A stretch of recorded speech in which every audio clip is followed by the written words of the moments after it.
quais as perspectivas da economia brasileira em 2017? Olha, isso vai depender da capacidade do governo de aprovar as medidas necessárias.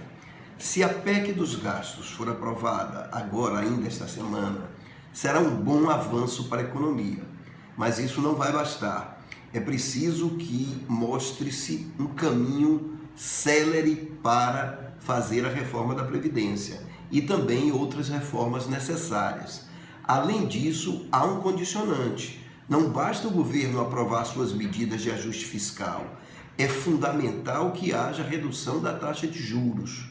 A taxa de juros está num patamar excessivamente alto, quando a inflação já dá mostras de recuo. Então, se não houver redução nas taxas de juros, dificilmente o país volta a crescer de forma continuada.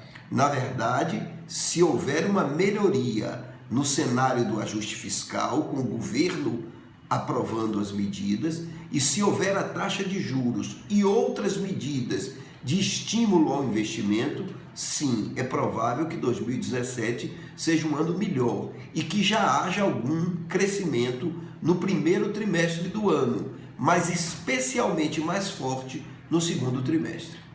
A situação política pode comprometer o quadro econômico? Pode sim. O empresário, ele trabalha com o quadro político e econômico que ele tem à mão. Se ele não acredita na situação política como estável, ele não vai investir. Na verdade, tanto a Operação Lava Jato como as denúncias que permanecem saindo através de delações premiadas podem colocar em xeque o governo. É preciso que o governo saiba se proteger para não ser atingido por essas denúncias. E claro, desde que ele não tenha nada a ver com isso. Na verdade, o clima ainda não é o ideal para o investimento, mas o presidente Temer, se continuar agindo no sentido de eliminar do governo quem esteja envolvido com qualquer um desses eventos, isso pode melhorar a postura econômica dos agentes econômicos.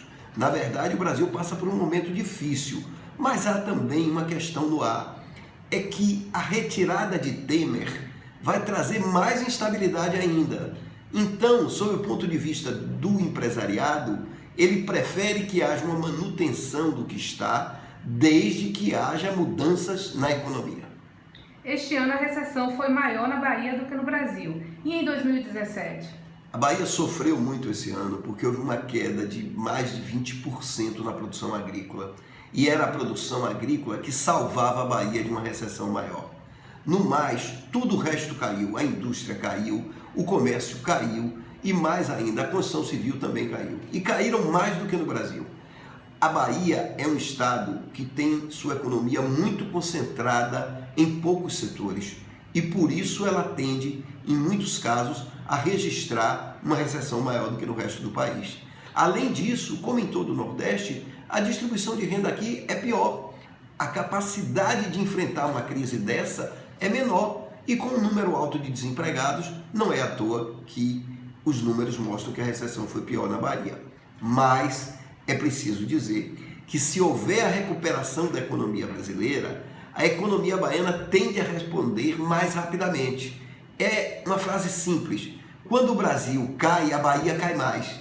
Mas quando o Brasil volta a crescer, a Bahia cresce mais rapidamente. Então, toda expectativa é no sentido da economia brasileira responder positivamente ao que vem sendo feito e voltar a crescer em 2017. Se isso acontecer, se o Brasil voltar a crescer, a Bahia vai junto.